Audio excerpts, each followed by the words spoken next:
Si votre animal vocalise excessivement en votre absence, s'il fait ses besoins dans la maison, s'il adopte un comportement destructeur en votre absence, il souffre peut-être d'anxiété de séparation. L'anxiété de séparation, c'est un trouble du comportement complexe qui nécessite une thérapie comportementale et parfois même une médication.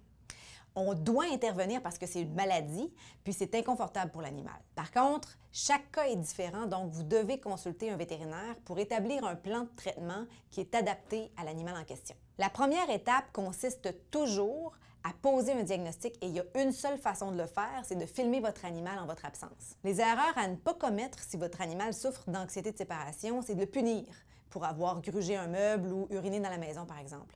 Il ne faut pas non plus lui faire porter un collier anti-aboiement parce que ça va juste empirer son sentiment d'anxiété. En règle générale, ce que vous pouvez faire pour aider votre animal qui souffre d'anxiété, c'est de lui faire faire beaucoup d'exercices avant de quitter la maison, lui faire écouter de la musique classique, lui offrir un outil de divertissement comme un cogne que vous remplissez de beurre d'arachide.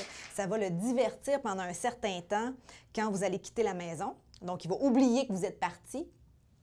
Ensuite de ça, il y a différents produits naturels qui existent comme la mélatonine qui a un effet calmant sur l'animal.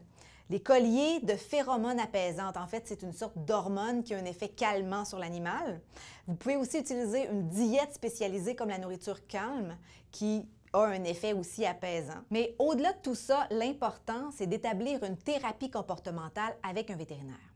Et dans certains cas, on va devoir aussi prescrire des médicaments comme la clomipramine pour diminuer le seuil de réactivité de l'animal. Ça va juste vous permettre de pouvoir mieux travailler au niveau de la thérapie comportementale. Mais inquiétez-vous pas, dans la majorité des cas, on peut éventuellement sevrer la médication et l'arrêter complètement.